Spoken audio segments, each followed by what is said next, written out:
El sexo es solo sexo. La primera vez que noté su nuevo tatuaje fue hace apenas un mes. Apareció en la parte interior de su muñeca izquierda, justo donde la vena late con fuerza, casi como un anuncio de que el corazón le palpitaba por algo nuevo. Una noche regresé tarde del trabajo. Había silencio en la casa, un silencio que podía cortarse con los dedos. Entré a la habitación y vi cómo ella, frente al espejo, levantaba ligeramente la manga de la blusa. Pasó el pulgar con suavidad sobre la tinta fresca, un diseño pequeño, minimalista, apenas un símbolo.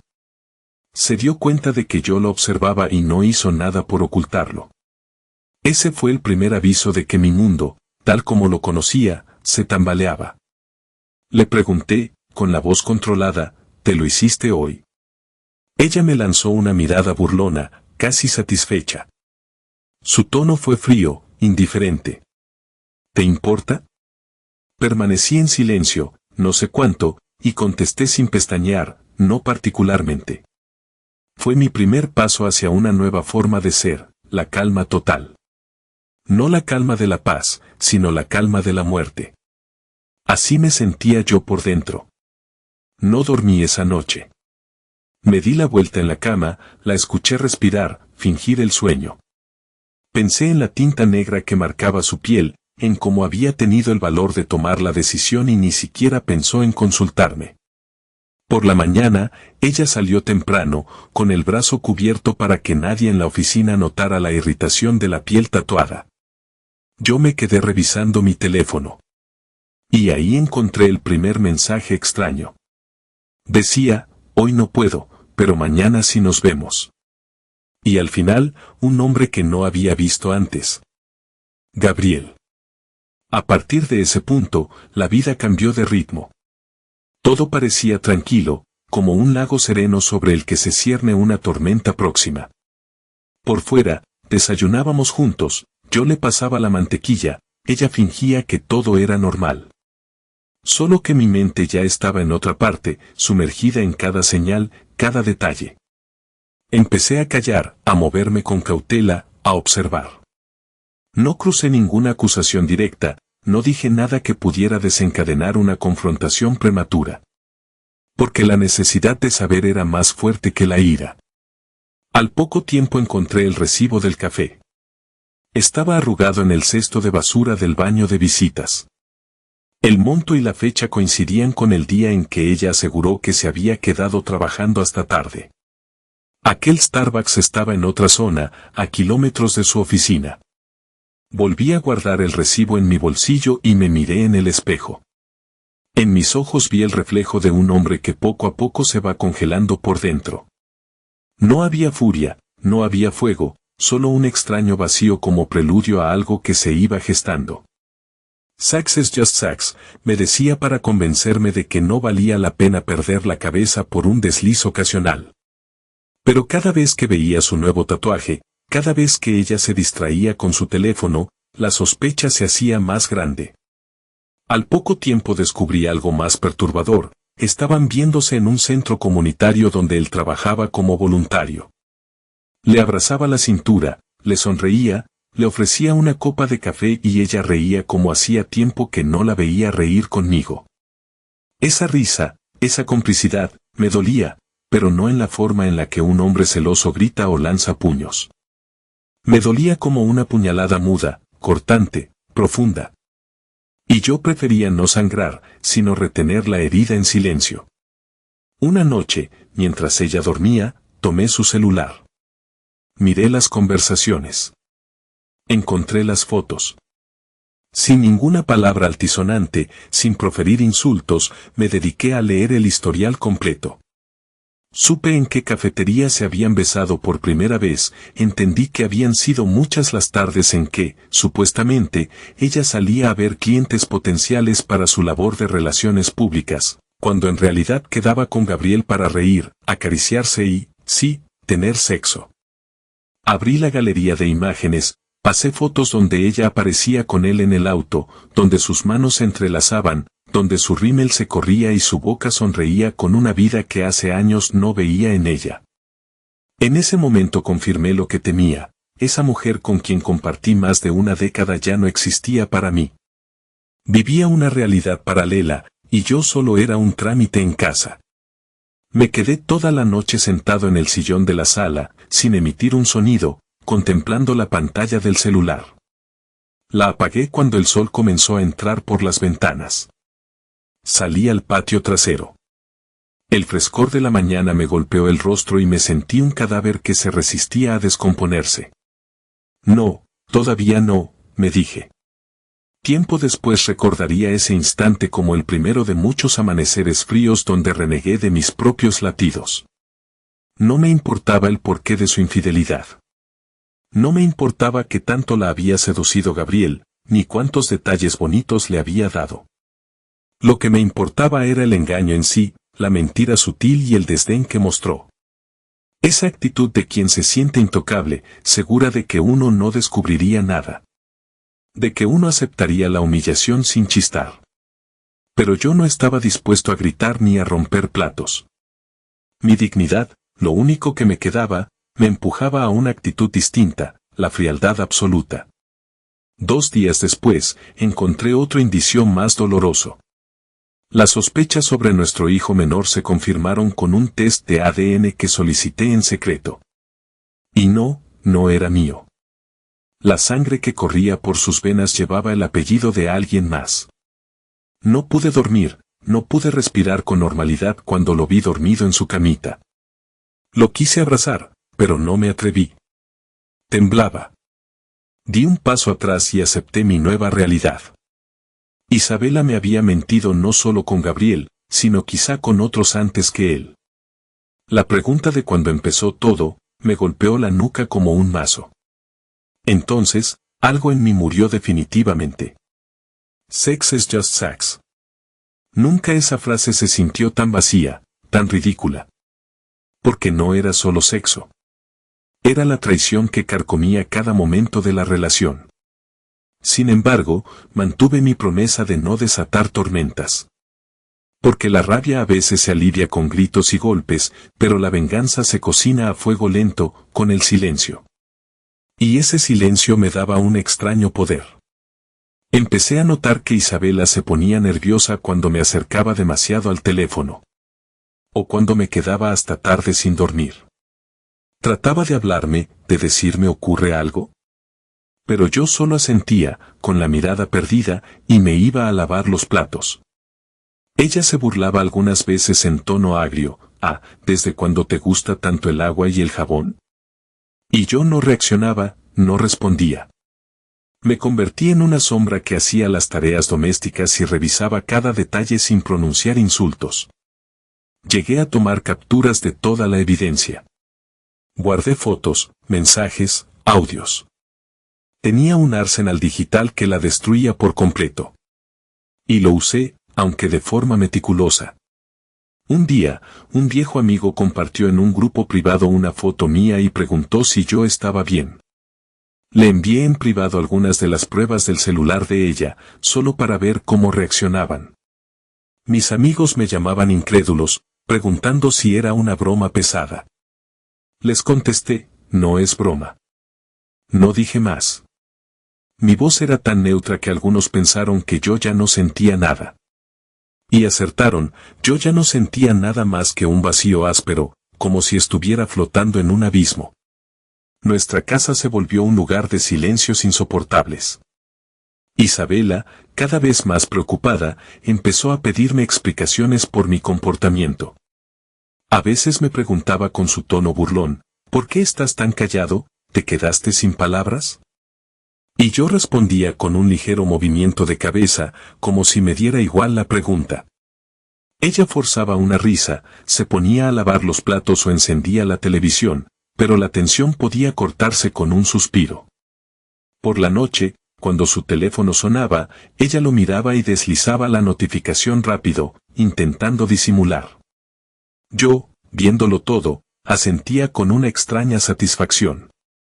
Sabía que tarde o temprano vendría la próxima jugada. Y llegó, un día, por descuido, dejó el iPad en la mesa del comedor con el chat abierto. No perdí tiempo y entré. Había audios de Gabriel, confesiones, jadeos, caricias habladas con un detalle que me revolvió el estómago. Copié todo en una memoria USB. Edifiqué una especie de banda sonora de su traición.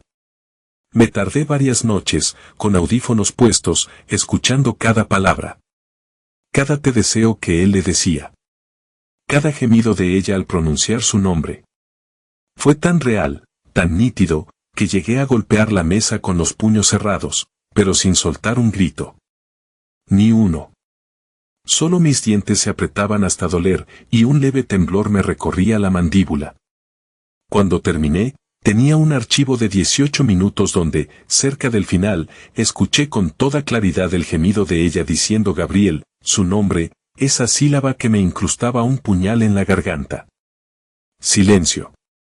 Mi casa entera se llenó de un silencio tan espeso que cuando venían visitas lo notaban de inmediato. Se sentaban en la sala, con tazas de café que yo servía, y nadie se atrevía a comentar sobre el ambiente sombrío. Y Isabela sonreía de forma nerviosa, como si fuera una extraña en su propio hogar, sabiendo que algo pasaba. Una vez, cuando llegó su mejor amiga tarde en la noche, con una cara de preocupación innegable, yo atendí la llamada. Se escuchó su voz al otro lado, ansiosa, repitiendo ¿estás ahí? Isabela, contesta. Y yo solo dejé que oyera un pedazo de ese audio que había montado con tanto esmero. Unos segundos, no más. Después colgué. Al día siguiente su amiga no la llamó. Pasaron semanas, y aquella amiga terminó bloqueándola de todo. Supongo que no quiso verse salpicada en la situación. Isabela me buscó para pelear, me dijo, ¿quién te crees que eres para exhibir mis asuntos? Mantuve mi mutismo, y ella comprendió que estaba hablando con un muro de piedra. Ni siquiera me molesté en mirarla. Después de un rato, la escuché llorar en el baño, pero ni siquiera así se atrevió a disculparse ni a dar un paso atrás. La próxima semana supe que Gabriel planeaba ver a Isabela una vez más en esa cafetería que tanto visitaban. Ella entró a casa con un vaso de café en la mano. Lo dejó en la mesa y dijo algo burlón del tipo, ¿qué, no vas a saludarme, vas a seguir con tu jueguito de silencio? Ni siquiera giré a verla. Continué organizando documentos en el escritorio, como si la casa estuviera vacía. Me dijo, estás loco. Deberías dejar de comportarte como un fantasma. Luego su voz descendió a un susurro que parecía suplicar, aunque con un tono cínico, ¿me amas? Asentí levemente, sin siquiera levantar la cabeza. Sentí que su cuerpo se sacudía en un escalofrío, como si el vacío de mi respuesta fuera lo más cruel que pudo recibir. Se fue dando un portazo. Ahora, cuando recuerdo esa escena, pienso que la historia pudo terminar ahí, con ella abandonándome o pidiéndome el divorcio. Pero no sucedió. Ella se quedó. Tal vez una parte de ella temía enfrentar la vergüenza pública, o a lo mejor Gabriel no estaba listo para sostenerla de verdad. El caso es que siguió durmiendo en mi cama, cenando conmigo, fingiendo que algo podía salvarse. Y yo dejaba que la mentira se extendiera como una alfombra que cubre un piso sucio, porque mi plan no se había completado. El día que descubrí que mi hijo menor no era mío, tomé la decisión final. Recuerdo abrir el sobre con el resultado, ver mi nombre comparado con una cadena de ADN que no coincidía. Fue como leer mi propia sentencia de muerte. No lloré, no reaccioné con rabia. Simplemente caminé hacia la ventana y contemplé la calle. La gente pasando, la luz del atardecer, todo me pareció tan absurdo e insignificante. Ese día entendí que mi silencio era mi fuerza.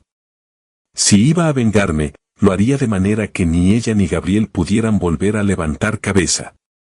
Aún así, una vocecita dentro de mí susurró que no debería lastimar a los niños, porque aunque el más pequeño no fuera mío, seguía siendo un inocente en toda esta historia. Así que busqué un abogado, un tipo serio que conocí años atrás. Le mostré las pruebas y acordamos una estrategia. No me preguntó nada más. Tal vez vio en mis ojos que estaba decidido y que no necesitaba consuelo. La noche siguiente al encuentro con el abogado, ella me habló. Dijo que debíamos reconstruir la relación. Llevó una botella de vino a la mesa. Dime algo, por favor. Hagamos borrón y cuenta nueva. Podemos viajar, podemos buscar terapia de pareja. Sus palabras no tenían calor. Sonaban a un guión ensayado, lleno de burla encubierta. Probablemente ya intuía que la soga se le venía encima y no sabía cómo zafarse sin quedar como la villana. Me miró a los ojos y yo le devolví la mirada. De acuerdo, fue todo lo que contesté. Ella se mostró confundida, me dijo con esa mueca en la boca que tanto detestaba, ¿eso es todo, de acuerdo y ya? Asentí. Tomé un sorbo de vino y mantuve mi rostro imperturbable. Porque mi decisión era clara, sí, la dejaría creer que reconstruiríamos todo, pero lo haría sobre cenizas. Yo ya estaba recogiendo cada pedazo de mi vida para reducirlo a ruinas y así comenzar de nuevo, sin ella. Llamé a Gabriel desde el teléfono de Isabela una tarde en la que ella salió a comprar. Contestó entusiasmado, quizá esperando escuchar su voz. No hablé. Solo dejé que oyera el silencio. Después de unos segundos, colgué. Repetí esa llamada 2 o 3 veces en diferentes días. Entendí por la respiración agitada de Gabriel que estaba asustado o molesto. Quería respuestas. A la cuarta llamada, cuando volvimos a colgar sin decir nada, me envió un mensaje escrito, Isabela, ¿estás bien? Por favor, contesta. Borré el mensaje y puse el celular en su sitio, como si nada hubiera pasado. La última parte de mi plan fue más sencilla de lo que creí. Invitamos a unos amigos a casa, una reunión pequeña. Se sentían tensos, olían la podredumbre en el aire. Llegaron con vinos y postres, intentando levantar el ambiente. Isabela se puso sus tacones y se maquilló de manera que su nuevo tatuaje quedara disimulado.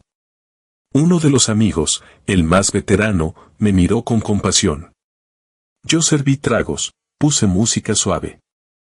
Pasamos un rato casi normal, hasta que en cierto momento me incliné sobre la mesa, apagué la música y dije con voz monótona, perdón, olvidé cambiar el sonido de Alexa. Y puse el archivo de 18 minutos con los audios que había editado. Ella se quedó helada, pálida, levantándose de la silla como si hubiera visto un fantasma. Gabriel jadeando su nombre, Isabela gimiendo, sus palabras entrecortadas. Todo, a un volumen bajo pero claramente audible para quienes estábamos ahí. Mis amigos se removieron incómodos, algunos apartaron la mirada, otros me miraron con horror. Isabela se llevó la mano a la boca, pero no emitió un grito. No tuvo fuerzas. Se tambaleó en sus tacones como si una ola la arrastrara mar adentro. Silencio. Solo se escuchaban respiraciones contenidas y aquel audio traicionero que seguía su curso. Cuando terminó, apagué el dispositivo. No la miré a la cara. Uno de los amigos soltó un Dios y se fue de la casa. Los demás se levantaron sin decir palabra. Me quedé allí, de pie, sintiendo en mi interior una extraña liberación, como si miles de cuerdas que me ataban se hubieran roto de golpe. La miré por un segundo. Esperaba que se abalanzara contra mí con furia, que gritara, que me insultara. Pero no. Se quedó ahí, con el vestido ajustado, el cabello aún arreglado, temblando. Tuve la impresión de ver lágrimas asomarse, aunque lo disimuló apartando la cara. La vergüenza la consumía. Al final, me habló con un hilo de voz, eres un psicópata. No repliqué. Salí del comedor y dejé la puerta abierta. Al día siguiente, ella no hizo maletas, no se fue. Siguió en casa, quizá atada por un miedo inexplicable a enfrentarse al mundo. O tal vez ya no tenía fuerzas ni orgullo para irse. Por mi parte, continué mi rutina, me levanté temprano, hice café, puse la mesa. Ni siquiera la llamé a desayunar. Se lo imaginaba, el divorcio estaba en camino, los papeles ya casi listos. Mientras la casa se hundía en ese silencio sepulcral, yo me comunicaba con mi abogado. Fijamos la fecha. Iniciamos la gestión. Supe que iba a perder la casa, o parte de mis bienes, que el escándalo iba a ser grande. Pero me daba igual. Solo quería acabar con la farsa. Vivía como un espectro, y ya no me interesaba el futuro inmediato. Esa noche me habló con un rencor mal disimulado. Me dijo, ¿tanto me odias? Me encogí de hombros. No era odio, era nada. Dejó escapar un suspiro. Merezco esto, ¿verdad? No contesté. Me acerqué y le tomé la muñeca donde tenía su nuevo tatuaje. Lo observé un instante, sin parpadear. Era un símbolo que, según me dijo en su día, representaba libertad o renacer, algo así. Estaba recién cicatrizado. Rozándolo con la yema de mis dedos, solté, "Sax is just sax". Ella me miró, sin comprender. Y con la misma lentitud con la que había entrado en esta pesadilla, solté su brazo y me alejé. A la semana, Gabriel tuvo la osadía de presentarse en mi puerta. Llamó con insistencia. «Isabela, ¿estás ahí?» Abrí y lo encaré por primera vez. Alto, atlético, con la piel bronceada, ese tipo de hombre que se siente seguro de su atractivo. Me pidió hablar con ella, que no le contestaba mensajes ni llamadas desde hacía días. Noté su mano temblorosa. Se enojó al ver mi rostro impasible, me soltó, «¿Qué mierda te pasa? ¿Por qué no la dejas en paz?» Y yo, sin enojarme, le respondí, «Ella decide si te abre o no la puerta». Lo dejé con la palabra en la boca y cerré. Me movía con frialdad mecánica, como un robot. Oí que él gritaba algo en el porche, pero no hice caso. Isabela no bajó.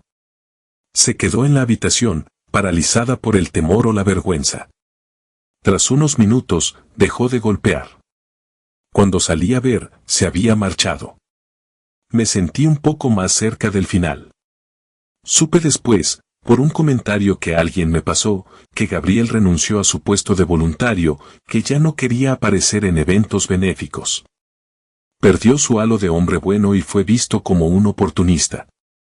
Para alguien que vive de la buena imagen, debe de haber sido una muerte lenta. Isabela también dejó de asistir a su trabajo habitual. Se inventó licencias y enfermedades. En realidad, se quedó en casa, sin hablar con nadie. Parecía una prisionera, y yo su carcelero. Pero no la vigilaba, no la maltrataba. Simplemente compartía el espacio con el silencio. Llegó la fecha en que me presenté ante el abogado para firmar documentos. Le pedí que consiguiera un acuerdo de confidencialidad. No quería convertir aquello en un circo mediático. Mi sufrimiento era mío, no deseaba que la gente hiciera escarnio de la madre de mis hijos, porque, a pesar de todo, seguía teniendo un poco de humanidad. Fue un trámite bastante frío. Al terminar, me permití un instante de respiro. Caminé por las calles de Los Ángeles, sin rumbo, viendo a la gente sonreír, abrazarse, llevar a sus hijos de la mano. Me pregunté en qué momento se había jodido mi vida, pero no obtuve respuesta. Sentí un hormigueo en la nuca, un sudor helado y un sabor metálico en la boca. Era la señal de que pronto tendría que enfrentarla por última vez para cerrar la historia. Volví a casa. Estaba ella en la sala, mirando un programa de televisión apagada, como si no supiera que la pantalla estaba negra. Me puse detrás del sofá y dije con voz neutra, «Ya está». No me miró, pero entendí que había comprendido. Su cuerpo tembló un poco. Murmuró, «¿Qué se supone que haré ahora?» Mi respuesta salió tan vacía que me asustó a mí mismo, «No lo sé». «Haz lo que quieras». Sentí que algo grande y pesado se desplomaba dentro de mí, como el derrumbe de un edificio olvidado. Me recargué en la pared, me dejé caer hasta sentarme en el piso. Ella no se movió. Pasaron varios minutos. Me animé a decirle, «El niño, tiene tu sangre. Cuídalo». Fue la única vez que le mencioné mi descubrimiento. No hubo gritos, ni reclamos. Ni siquiera me cuestionó cómo lo supe. Simplemente se cubrió el rostro con las manos. Supe que estaba llorando. Permanecimos así, en silencio, bajo la penumbra de la tarde que caía. Sex is just sex. Lo repetí una vez más en mi mente cuando me levanté y salí de la casa. Dejé las llaves sobre la mesa del vestíbulo. No sé si quería que ella me siguiera o que me detuviera, pero no lo hizo. Sentí un vacío absoluto. Llamé a mis hijos, para asegurarme de que estuvieran bien. El mayor estaba con mis padres temporalmente, el menor con ella, en casa. De alguna forma, en esa nueva realidad, ninguno pertenecía del todo a la vida que yo había construido. No podía dar marcha atrás al tiempo. Y me pregunté si de verdad el tiempo sana algo o solo borra las huellas. Aquella noche no volví. Tomé una habitación barata en un motel de las afueras. Miré el techo mientras el ruido de los autos pasaba por la carretera. Mi mente estaba en blanco. No sentía furia ni llanto. Hasta que de pronto, en medio de esa frialdad, algo explotó dentro de mí. Mi respiración se aceleró, mis músculos se tensaron y un grito seco salió de mi garganta, aunque no fue un grito de rabia, sino más bien un lamento sordo, como el aullido de un animal herido. Me tapé la boca con una mano, y sentí que el aire se me escapaba. Creí que iba a morir. O quise morir. Pero no, la muerte no llegó. Solo un desahogo momentáneo. Después vino el silencio. Otra vez ese silencio que me envolvía, me cubría como una manta helada. Pasaron un par de semanas. El abogado me confirmó que Isabela firmó los papeles. No opuso resistencia. Seguramente comprendió que no había manera de salvar la apariencia, que su mejor salida era admitir la derrota y aferrarse a lo que quedaba de dignidad. Aún así, no se fue de la casa inmediatamente. Se quedó, imagino que esperando a que se concretaran los detalles legales. Durante ese lapso, no tuve contacto con ella, ni lo deseaba. Ya no tenía nada que hablar. Estaba muerto por dentro, y uno no discute con fantasmas. De vez en cuando recibía mensajes de amigos preguntando qué había pasado, por qué la reunión en casa terminó de ese modo, por qué yo me había comportado de manera tan extraña. No tenía fuerzas para contarles la historia completa. Solo les decía, ella hizo lo que hizo, y yo terminé con ello. Algunos amigos se alejaron, otros permanecieron, pero en un estado de cautela, como si temieran mi cercanía. Hasta mis padres mostraban preocupación. Les expliqué lo mínimo, sin entrar en detalles escabrosos. No quería piedad ni ofrecimientos de consuelo. Quería que el mundo me dejara en paz con mi vacío. Un mes después del divorcio, regresé a la casa para empacar algunas cosas que quedaban. Era de noche. Entré con una llave antigua que aún tenía guardada. Avancé por el pasillo y escuché un ruido en la cocina. Ella estaba sentada, con la luz prendida, una copa de vino a medio beber. Parecía más delgada, con las ojeras marcadas y el tatuaje expuesto en su muñeca, como un recordatorio de todo lo que perdió. Me miró sin sorpresa, era como si me hubiera estado esperando. Te dejé las cajas en la sala. Asentí y me acerqué a tomar una. Al sentir mi paso, ella soltó la pregunta que, supongo, llevaba tiempo guardando, ¿me perdonaste?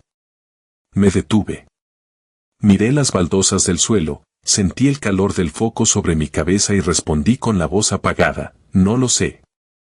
Ella se aferró a la copa, temblando un poco, ¿tanto daño te hice? Cerré los ojos. La última gota de humanidad se asomó. Más de lo que crees. Dejé la caja, me aproximé a la puerta, y a modo de despedida dije, cuídate. No quise mirar atrás para ver su reacción. Abrí la puerta y la cerré con suavidad. Afuera, la noche estaba fresca. Me senté un rato en mi auto, sintiendo los latidos lentos de mi corazón. Recordé entonces la frase, el tiempo no sana, solo borra. Era cierto. Mi dolor ya no escocía como antes, pero se había transformado en un borrón, en una niebla que me impedía reconocer quién era. giré la llave y conduje hasta el lugar donde había alquilado un pequeño departamento. Poco a poco, la vida siguió, arrastrándome entre obligaciones y quehaceres. El proceso legal se concretó sin mayores escándalos. El acuerdo de confidencialidad me garantizó que no hubiera chismes masivos ni difamación. Ella, en teoría, conservó la casa y un porcentaje de mis bienes. Pero lo que no conservó fue mi presencia ni mi respeto. Gabriel desapareció de la ciudad, o al menos eso supe por algunos rumores. Dicen que se marchó a buscar trabajo a otro lado, con la reputación salpicada. A mí, honestamente, me dio igual. Hay días en que me siento más tranquilo, casi aliviado. Trabajo, cumplo horarios, sigo adelante. Luego hay otros momentos en que me golpea el recuerdo, su risa con él, las tardes de traición en la cafetería, el nuevo tatuaje tan descarado. Me palpo el pecho, intentando encontrar la furia. Ya no está. Encuentro apenas un eco. Un vacío frío. No sé si eso sea peor. A veces, cuando estoy solo, hablo conmigo mismo en voz baja. Digo, Sax is just Sax. Repito la frase como un mantra, tal vez tratando de convencerme de algo. Pero la verdad es que todo lo que destruyó mi vida iba más allá del sexo. Fue la deslealtad, la burla, el saber que el menor de mis hijos no era mío, y aún así, verla sonreír con aquella tranquilidad. Fue todo eso lo que me rompió. Y no, el tiempo no sanó nada. Solo me dejó con un recuerdo distorsionado, con un espacio en el que no quiero reconstruir una historia. Prefiero arrasar los cimientos y seguir mi camino. Hoy ha pasado un año desde la última vez que pisé aquella casa en la que fui esposo, padre y traicionado. Camino sin prisa, siento el aire nocturno en la cara y me pregunto si este silencio, este letargo en el que vivo, es mi nueva forma de ser. Llego a mi departamento, abro la puerta. No hay nadie para saludarme. No hay risas, no hay llanto. Solo mi respiración y el eco de mis pasos. Dejo las llaves en la mesa, me quito la chaqueta y entro a la habitación. Me miro en el espejo, reconozco a un hombre con el cabello salpicado de canas que ya no está seguro de nada, excepto de que su vida cambió para siempre. Me siento en la cama. Cierro los ojos. Imagino, por un segundo, que vuelvo al pasado, a ese momento en el que pude decirle a Isabela te quiero, antes de que las mentiras y la sangre falsa rompieran nuestros lazos. Me dan ganas de llorar, pero las lágrimas no salen. Abro los ojos, exhalo un suspiro. El silencio me rodea. Estoy solo, pero no es la soledad la que duele, sino la ausencia de lo que fui. Y, con cierta calma lúgubre, asumo que así es como viviré de ahora en adelante. Nada de palabras, nada de gritos. Solo este latido lento en mi pecho que me recuerda que sigo vivo, aunque a veces desee no estarlo. Quiero decir algo al aire. Practico una frase que me desosiego. Me escucho susurrando, el tiempo no cura, borra. Dejo que las palabras se asienten y me miro otra vez en el espejo. Sí, el tiempo borra con crueldad. Borra recuerdos, borra el amor, borra la identidad. Y, en cierto sentido, me ha borrado a mí también, dejándome como una marca tenue en el espacio. Vuelvo a repetirme, Sax is just Sax. Pero todo lo demás, lo que duele de verdad, es lo que permanece. Pongo la cabeza sobre la almohada y, por primera vez en mucho tiempo, no siento la rigidez de mis músculos. El pulso se aquieta. No pronunciaré insultos, no suplicaré nada. Mi voz interior me dicta, con la frialdad de un juez implacable, que lo que pasó no tiene vuelta de hoja. Fui testigo de cada mentira, de cada guiño, de cada video, de cada mugriento gemido escondido en un archivo de audio. Di un golpe final con mi silencio, con mi venganza silenciosa. Y sobreviví a mí mismo, como se sobrevive a una muerte en vida.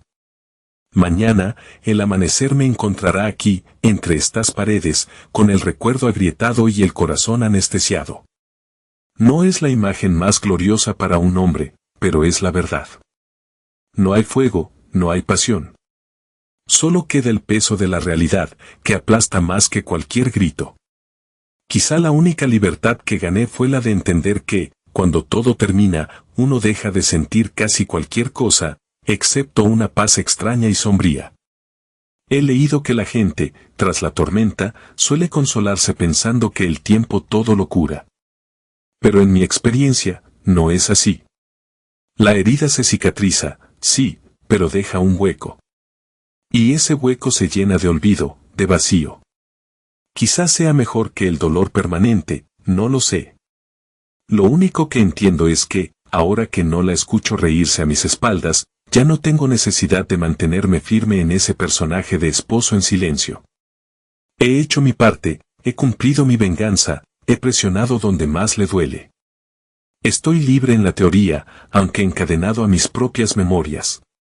Recuerdo su tatuaje, la tinta negra en la muñeca, las venas latiendo justo debajo. Aquello era un símbolo de libertad, decían. Ella quiso marcarse la piel para recordarse a sí misma que podía renacer. Qué ironía, renacer a costa de matar todo lo que tocaba. Me dieron ganas, en su momento, de hacerme otro tatuaje, uno que dijera no hay vuelta atrás. Pero no lo hice. Ahora que lo pienso, nada habría cambiado. El dolor no necesita marcas en la piel, vive dentro, se adhiere a los huesos. Los segundos se estiran. No hay sonido, no hay movimiento. Mi respiración va y viene con lentitud. Pienso en mis hijos, en el mayor, que sigue siendo mi hijo de sangre, en el menor, que no lo es, pero que un día lo creí. ¿Llegará el día en que puedan entender este silencio mío? Quizá ni siquiera lo necesiten. Son jóvenes, tendrán su propia vida, sus propias tragedias. Espero que no repitan la historia de traición que yo viví. Acaricio la sábana con la mano, miro el techo. Todo está oscuro. A veces me parece que ya partí de este mundo, que soy un recuerdo que vaga por un dormitorio cualquiera. ¿Estoy muerto? No, aún late algo dentro de mí, pero es un latido tan amortiguado que apenas se nota. Y en ese compás quedo suspendido, con la mirada puesta en un infinito que me ignora. He soñado con su rostro a menudo. En esos sueños, ella me habla, se burla, se enreda en mis brazos como si nada hubiera pasado. Y luego me despierto empapado en sudor, con el corazón en la boca y una punzada en el pecho que tarda horas en disolverse. Cada vez es menos frecuente, pero la sensación siempre regresa, recordándome que aunque me haya cobrado mi venganza, la memoria sigue jugando con los restos de mi cordura. Al final, solo me queda aceptar que esto es lo que soy, un hombre que sobrevivió a la humillación, que destruyó su vida matrimonial, que se vengó sin levantar la voz. Un hombre vacío, con un puño de silencio como única arma. Pasan los minutos, decido encender una pequeña lámpara. Cojo un cuaderno y un bolígrafo. Intento escribir algo, una especie de testimonio, pero las palabras me suenan huecas. Al final, garabateo un par de frases sobre el dolor, la traición y la estupidez humana. Alguien podría pensar que estoy filosofando. Pero no es filosofía, es la crónica de mi asesinato lento. Porque, si soy sincero, me maté a mí mismo para castigarla a ella. Enterré al hombre que gritaba y lloraba para convertirme en un ente sin emoción. Y ahí me quedé. No sé cuánto tiempo más podré vivir así. Tal vez un día despierte con la fuerza suficiente para sonreír ante la llegada de la mañana y salir a correr, a buscar un nuevo empleo, a pintarme la casa de un color alegre. O tal vez no. Tal vez me quede en el limbo hasta que me llegue la vejez, mirando por la ventana como los años se suceden unos a otros. Nadie tiene la respuesta. Ni yo. Mientras tanto, las horas pasan. Tal vez mañana llame a mi hijo mayor para almorzar, quizás le pregunte cómo va la escuela, si necesita algo. Sí, haré eso. Con él al menos me queda un lazo genuino, una forma de sentirme un poco humano. Apago la luz, me arropo. La noche está tan silenciosa que escucho mi pulso en los oídos. Recuerdo el momento en que la vi por primera vez, cuando aún éramos jóvenes y creía que el amor era un escudo imbatible. Es absurdo pensar en ello ahora. Pero la mente es así, viaja al pasado, al lugar donde quedamos rotos. Tardo unos minutos en acomodarme, en encontrar una postura donde la soledad no me aplaste tanto. Cierro los ojos. Sex is just sex. Sé que hay hombres que podrían levantarse de esta situación y buscar otra mujer, otro cuerpo que los haga olvidar. Pero yo no deseo nada más. Ni brazos, ni besos, ni la calidez de unas caricias. El dolor me transformó en un ser aséptico, distante. Mi vieja pasión murió junto a la confianza.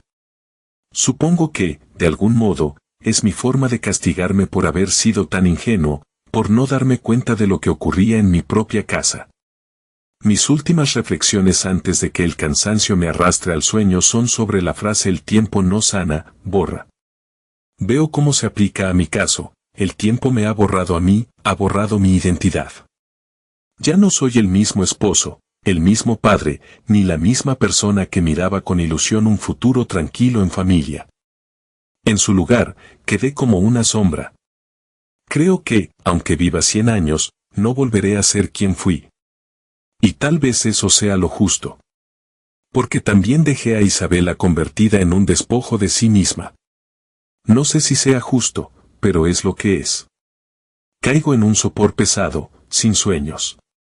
Y quizás ese sea mi último acto de rebeldía, dormirme sin recuerdos, sin emociones, sintiendo el cuerpo pesado de cansancio. Al fin y al cabo, la explosión ya sucedió, el silencio me ha envuelto de nuevo, y ahora estoy vacío. Libre, en una forma retorcida de entender la libertad. Libre de gritar, de maldecir, de llorar. Libre de esperar algo de alguien. Y así, en ese estado, me siento, por un breve instante, en paz. Tal vez mañana, al abrir los ojos, olvide siquiera por qué estoy solo en este lugar. Tal vez me cueste un par de segundos recordar que fui el protagonista de una historia de traición y venganza, y me dé la vuelta en la cama sin querer levantarme. O tal vez sienta un leve impulso de enfrentar el día con otra actitud, aunque sea por un par de horas. No lo sé. Lo único que sí sé es que, cuando el corazón deja de gritar y se sumerge en la nada, uno se convierte en un testigo mudo del tiempo, viendo cómo la vida pasa a su alrededor sin reparar en la herida que uno carga. Y así me quedo, respirando, con las manos sobre el pecho, notando el latido suave que me recuerda que, de una forma u otra, sigo existiendo. Incluso si me siento muerto. Pero con el amanecer llegará la confirmación, sí, sigo aquí. Y con eso basta para entender mi nueva realidad. Sax is just sax, pero la traición es otra cosa. Y ese, otra cosa, me encadenó a un silencio con el que tendré que aprender a vivir. Porque el tiempo no lo cura. Simplemente, borra. Y a veces eso duele más.